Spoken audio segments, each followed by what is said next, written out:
These are my 5 tips if you're broke and you're trying to build an aesthetic wardrobe on a budget. Number 1, buy versatile pieces. So the kind of ideal situation here would be that you have a wardrobe entirely made up of pieces that all work together, and by doing so you have less pieces, and therefore you save money. So by versatile, what do I mean?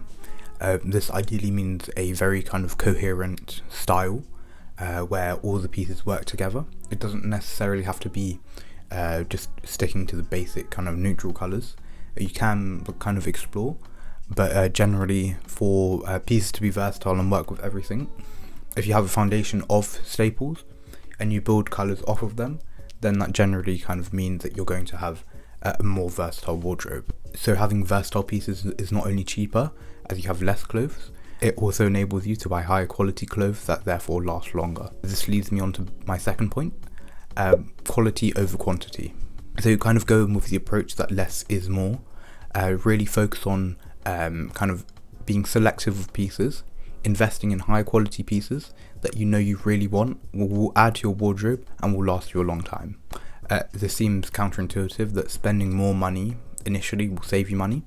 However, generally speaking, I think if you invest in higher quality pieces that you will both wear a lot because you like them, and also will save you money because you'll have to replace them less, I think you will find that you save money in the long term. So if you're kind of really rebuilding your wardrobe from scratch, I think it's perfectly fine if you kind of start with the kind of cheaper alternatives to what you really want, and then from there you can slowly upgrade your wardrobe, building out a good wardrobe that fits your style, obviously full of quality pieces. Next, number 3, buy secondhand.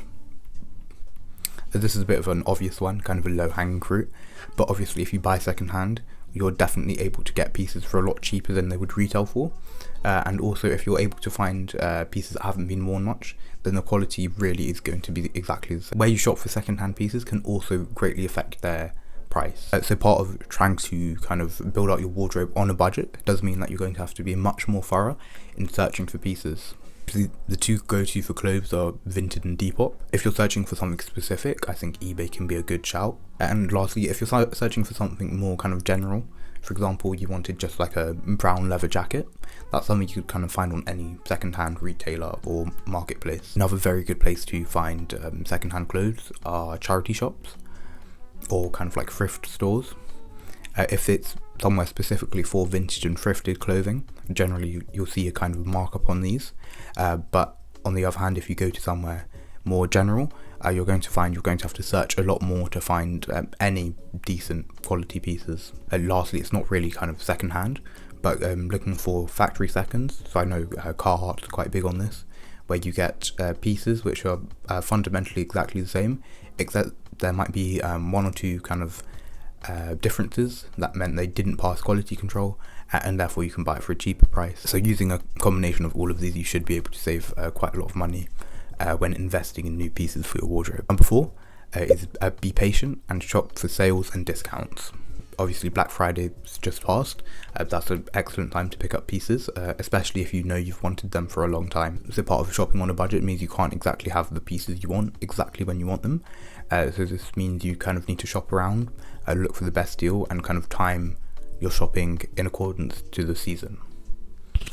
So this means kind of buying out of season to save money. Another big thing, if you have specific pieces that you really want, is kind of bookmarking them and coming back to them intermittently to kind of see if there's any price changes. I know there are some sort of apps that do this for you, but I'm not particularly familiar with any. And lastly on this point, there's kind of discount retailers like TK Maxx, which should be able to help you find the same pieces at a reduced price. My last and 5th tip is look for pieces with the same vibe but from a different brand. So if you're wanting to achieve a certain look, you can still do this. You might just need to look for alternatives sometimes where the original item is so kind of extremely expensive. Doesn't necessarily mean shopping for like counterfeits. It's more kind of looking for cheaper alternatives to the same kind of item. The only example that really comes to mind is the difference between the Carhartt and Dickies jackets, where fundamentally they're the same piece, except the Dickies one tends to be a fair amount cheaper. Obviously there are some differences in terms of the jacket and obviously the overall brand, but fundamentally they look the same, and they kind of achieve the same effect. So as a result, you're saving money, and you're getting to kind of achieve that look without having to spend the same amount. So hopefully this video has been helpful in helping you kind of build out your wardrobe on a budget. And on that note, I'd like to thank you for watching, and goodbye.